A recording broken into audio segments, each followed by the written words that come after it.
And right now, time to bring in Arthur Schwartz, the food maven. Arthur joins us on a Monday morning. We talk about food. And today, I guess we'll talk about food. Peaches and some nectarines. Oh. Truth be told, I prefer nectarines to peaches. But when you get a good peach, there's nothing like it. So I had some. I may have mentioned this even last week. My neighbor scored some absolutely fabulous Freestone peaches from, I don't know which Carolina. I always get them confused. You know, I'm from Brooklyn. It's the center of the world here. It might as well be China. By the way, peaches are from China. It's sort of everything is from China. If somebody says, "Oh, do you know where this or that came from?" You're safe to say China, and if not China, South America. Anyway, nectarines, I learned some years ago, but I don't believe this at all, are simply peaches without the fuzz. They taste different, don't they? Yes, they do. I have to say I have more success buying nectarines than I do peaches, which I find very problematic these days. And anyway, these great peaches that my next-door neighbor found were perfect for a dessert that I used to make all the time, but have not made in years. And it's a peach crostata. The recipe is in Soup Suppers, which by the way is my best-selling cookbook. And Jill Goodman's always telling me she made this, that, or the other thing from Soup Suppers. I looked at the recipe to refresh my memory, and I discovered that book, which is basically main course soups, also has a good chapter on desserts. Simple things I used to make all the time. You know, as I said a few weeks ago, it's like visiting old friends, looking at these recipes I haven't made in a long time. But this was one of my favorites ever in my life, desserts anyway, because it made me so popular on Fire Island. I used to bake this at least once a day, if not twice a day, when I shared a house with some friends on Fire Island. It became the beach crostata, not the peach crostata, because I made it at the beach. Anyway, I made it in Brooklyn the other day. We're close to the beach, but not on the water. And I'm very, very gratified to say that I followed my own recipe to the letter, and it came out perfect. Except they weren't the great peaches I had last week. The whole deal here is to find the great peaches. Even though you sweeten them up quite a lot when you bake them into this crostata. I guess I should give the recipe once again. It's very easy. It's got a cookie crust that you just press into the pan. And the crust is 2 cups of flour, 1/4 cup of sugar, you see, not very sweet, but buttery, 4 ounces, a whole stick of butter. And I'm not sure it's in the book even, but I always add salt. I'm sure I put in a big pinch of salt. And I cut the butter, cold butter, into the flour, sugar, salt, and until it looked like meal, coarse meal. Take those crumbs, that meal, and pour it into a 10-inch deep pie dish. I have been using, I realized the other day, the same dish for this for nearly 50 years. It's an old Pyrex dish, and I serve. It's a dish somebody's going to have. I'm not sure if they still sell it. They may. It's a deep dish pie dish with a crimped edge. I mean, the glass is crimped at the edge, so you can serve something in it, and it looks good enough. And I do find that Pyrex is a very good heat conductor and makes for a very nice crisp crust. So you pour in your crumbs. Don't have to butter the dish or anything because this crust is a lot of butter. And you pour in the crumbs and you press it into the bottom and up the sides of a 10-inch deep dish, pan, whatever pan you use. It should be round. slope-sided, a pie dish. Anyway, if you have a tart pan, perhaps it'll be big enough. A 10-inch, like porcelain tart pan could be good enough. It's a lot. The amount of filling I'm going to give you fits perfectly into my 10-inch deep Pyrex. Anyway, you press this crust in as evenly as you possibly can, making sure the corners are well filled, and you can press the top down so that you have nice edge on from the sides coming up, and then you need to have. I used 4 medium peaches for the one that I made this week, and you have to blanch them, meaning bring a pot of water to the boil, put your peaches in, count 1 minute, fetch them out with a slotted spoon, let them cool a couple of minutes so you can handle them, and then the skins should peel right off. Now here's the part where you need the Freestone peach, because and by the way, all peaches are either Freestone, one word, or cling. Do we remember this? Cling peaches in a can? I'm sure they're still selling. Oh, yeah. Yeah, loved them, didn't we? But the cling peaches are not so good for this, because a cling peach means the pit clings to the flesh, and you can't get a neat half of a peach when you have a cling peach. You have to slice the peach off the pit, any which way you want, really. But it's not a good presentation for this particular recipe. I mean, there are other things you can do with them, and I'll get to that.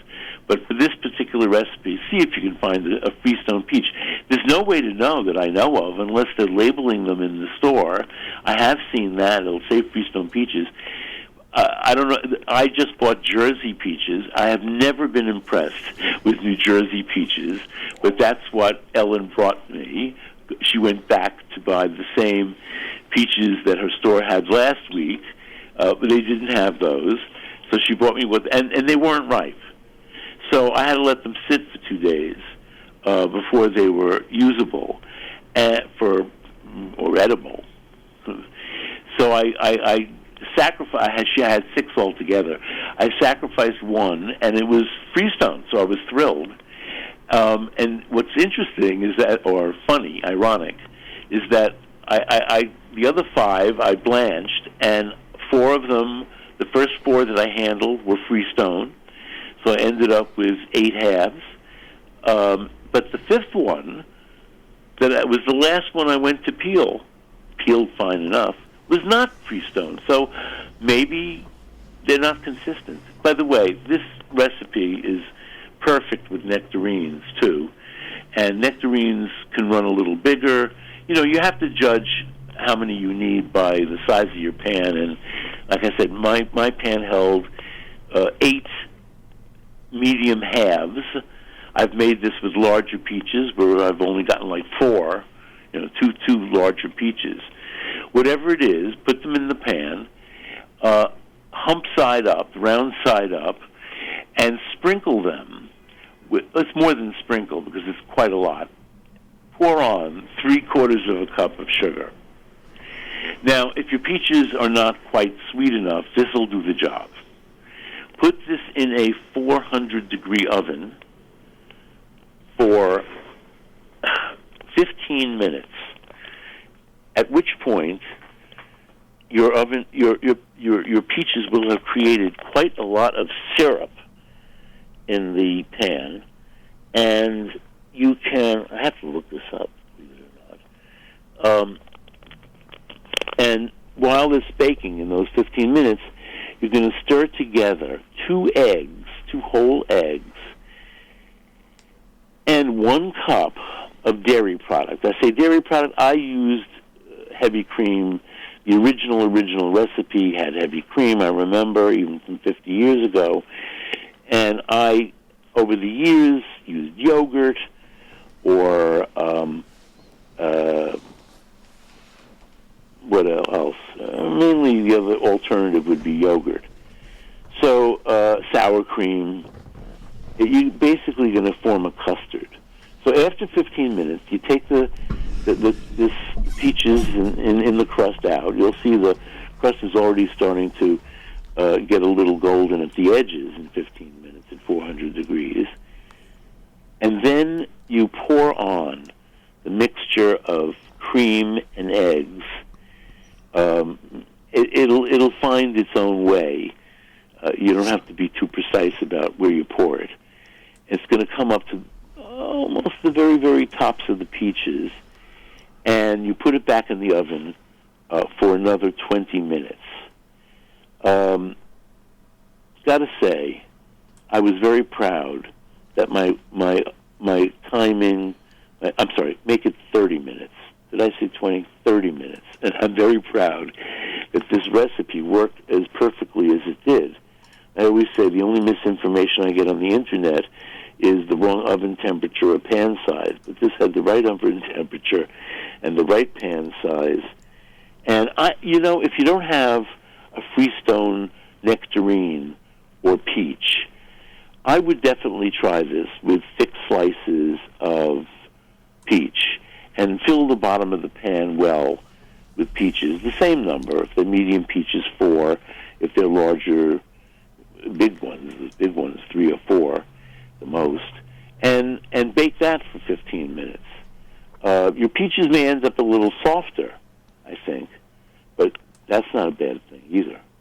Anyway, you do not need to top this with anything, but I must tell you that this is best eaten the day that it's made. So you can make it in the morning and eat it at night. And if you have to keep it one more day, just cover it with some plastic or even just a plate on top of the pie pan. But don't refrigerate it. So to say that we devoured this would be an understatement. We invited our neighbor in to share it with us, expecting we'd probably eat half the thing. In the end, we ate way more than half. And in fact, I had to instruct everybody to please leave a slice to Stephen, who deserved a slice. So, hence, I got a stomachache. But it did go well down as it was going down. Peaches are, this is the season, even though they start early from the south. I guess Georgia peaches are in April and May. These New Jersey peaches just came into season right now. I know we have peach orchards in the northwest corner, but I'm not sure exactly when they're going to be harvested. Do you? Yeah, I don't know about local peaches, but I don't think peaches need to be local. Fact is, a lot of things don't need to be local. You don't have to wait until... I just bought some... I buy red peppers from Mexico all the time. And I just bought some red peppers from Mexico, and I have to say, they're much better in July than they are in February. But still, the ones in February, as an expression I'm using a lot these days, scratch the itch, if you know what I mean. So peaches are really scratching my itch. By the way, peaches are not hideously high in carbohydrates, so even if you're on a low-carbohydrate diet, you can have a peach or two a day, and it won't kill you. Or nectarine, for that matter, it won't kill you. And I can't imagine passing up this season. And with so many things you could do. Now, if the peaches or the nectarines are not so sweet, you can always sugar them. Or, as Italians do, put them in a glass of red wine. Let them sit there for a while. Slice a peach into a glass of red wine. Let it sit there all afternoon, and then you can have it for dessert. You can just sugar them. Just put sugar on them. And here's something I made this week that I would do with peaches, and may well. I don't know what got into me, but I had to make a Dutch baby. Have you ever made a Dutch baby? I bet you have, Marshall. No. It's like a Yorkshire pudding. It's a puffy pancake, and I'm not sure why it's called a Dutch baby. I tried to find out, but nobody seems to know why it's called Dutch. I wouldn't be surprised if it wasn't Dutch, if it was Deutsch, if it was German. But anyway, It's a simple batter. The one that I make is 3 eggs, preferably at room temperature, but if you want to make this at the last minute, don't worry if they're not.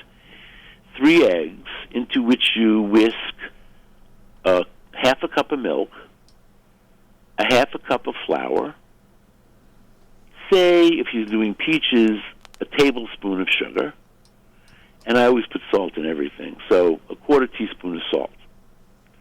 Whisk this all together until there are no lumps.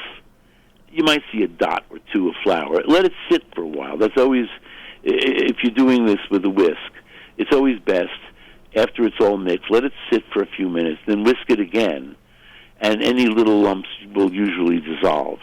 And if you have a couple of little lumps, it's not a terrible thing either. So what I do this in is a Dutch Baby is a 10-inch cast iron skillet. This is like the pan that I use more often than anything these days. I grill meat in it. Don't ask. Dutch Baby, perfect. I put the cast iron skillet pan into a 425-degree oven. Let it heat up for 5 or 10 minutes. Take it out, put in 4 tablespoons of butter, put it back in the oven until the butter is melted and even bubbling a bit, but don't let it burn. It can burn very quickly. So it really only takes a couple of minutes for the butter to melt. Take the pan out again, pour in your batter, put it back in the oven, and bake it for 20 minutes. At the end of 20 minutes, it should be very well puffed up and even browned a bit. I just turn off the oven at that point and let it cook a little bit longer in the turned-off oven. 3 or 4 minutes is all you need. It depends on how moist you want this pancake to be. I don't really want it to be rubbery, and so I let it stay in there to dry out a little bit. And that's it. That's enough for this pancake. 3 eggs, half cup of milk, half cup flour, tablespoon of sugar, big pinch of salt, quarter teaspoon, whatever, is enough for 2 people. Take this out of the oven and immediately put on some sliced peaches that have been sprinkled with a little sugar. You can use. I happen to like confectioner's sugar because it dissolves instantly. I've stopped buying instant dissolving sugar because Domino and every other company that you can get it from charges an insane amount compared to their regular price. Do you know that sugar doesn't come in 5-pound bags anymore? I know. It's 4-pound bags. Yeah. So they haven't raised the price, but they've reduced the amount by 20%. Anyway, so you put on your macerated peaches. If you want to throw a few splashes of a liqueur on that, it makes a great dessert. A lot of things you can do with the Dutch Baby. You can make it savory, too. You can put cheese on top. If it's a melty cheese, you can, after the 20 minutes of baking, put on the melty cheese and then stick it back in the turned-off oven for a couple of minutes until the melty cheese melts. All right. Now I'm hungry, except my stomach issues are cropping up.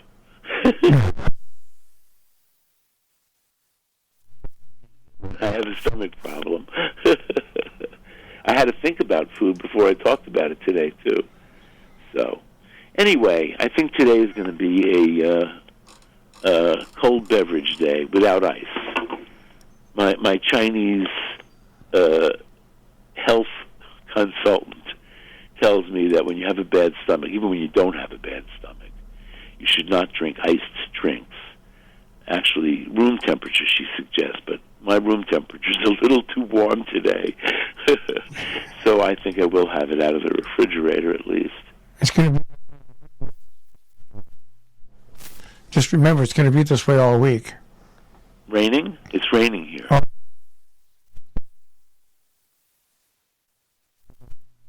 It's more humid than it is right now here. Yeah.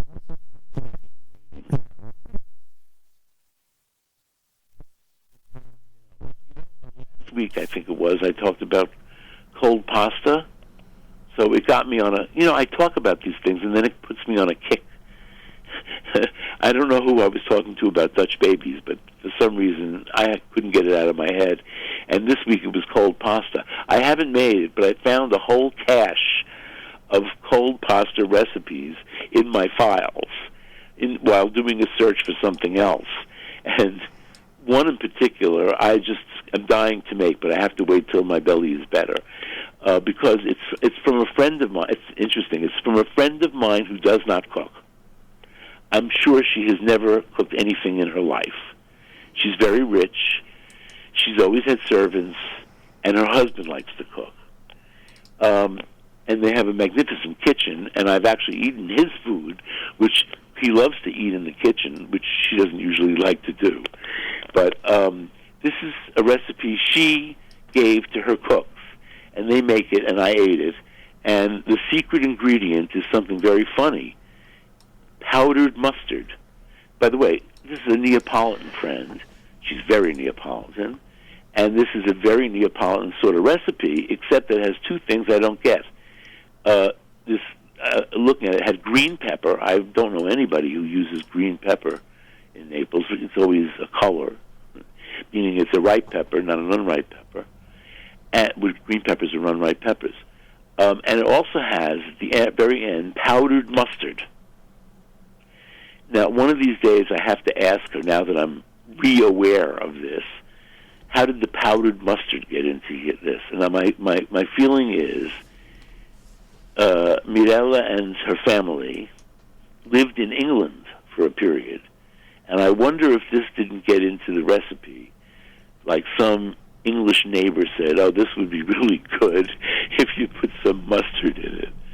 And so it's the very end. It's got oil and vinegar, and it's a salad. In fact, she calls it spaghetti salad. Got a lot of chopped vegetables, olives, peppers, hot peppers. Morella can't eat anything without a hot pepper. So this is hot peppers. And at the very end, you sprinkle on and toss in quite a bit. I think it's 2 teaspoons for 1 pound of spaghetti. 2 teaspoons of Coleman's mustard. Chinese mustard? Oh, yes. And that was unbelievable. I love that. Oh, it was unbelievable. Well, apparently, this is funny you should mention, there is apparently either the cost of Chinese mustard or the scarcity of Chinese mustard is in my Chinese takeout places.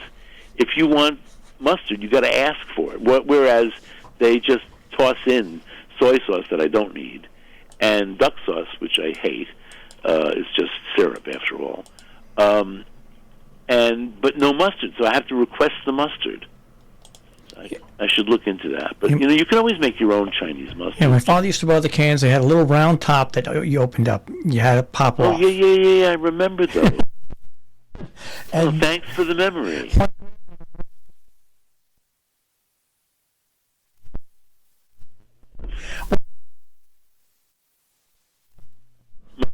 Mustard is well, whatever. I happen to love mustard, and I was watching something the other day, or just passing by something, where this person, must have been one of the Food Networks, said something about how many mustards they have, and I thought, I bet you I have more. And sure enough, I have like 8 kinds of mustard in the pantry. My father was great for trying things. When we were kids and we went to a real authentic Chinese restaurant, he would always make us wrap up the meal with kumquats. Really? Kumquats is dessert, yep. Well, I love kumquats. You mean kumquats or lychees? Both. Lychees? Well, I love kumquats. But they're usually expensive. They're very, very expensive. And he never would let us order just regular Chinese food. He would order things. Yeah, he would order things that wasn't chicken chow mein and stuff like that. It wasn't. He was adventurous. Yes, he was. All right. Well, one of these days you'll tell me. This is what settles my stomach is ginger tea, and I buy it from a very good company. It's very curative, and the company is called Traditional Medicinals.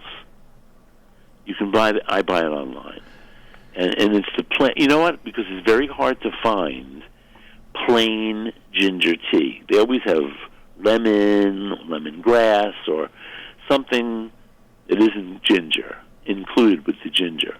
So I like this tea, and I do find it's very curative. My mother used to have ginger in her house all the time. Yeah, I usually have ginger in the house. Well, in fact, you can make wonderful ginger tea. You just slice up some fresh ginger and put it in a mug and pour over some hot water. That works too. But ginger tea lasts longer than fresh ginger, even though I always have fresh ginger around. Oh, if you left it up to me, I'd have my ginger with ginger snap cookies. Well, I'm not sure that would be curative. I don't think so. What got me into this mess is eating too much peach crostata.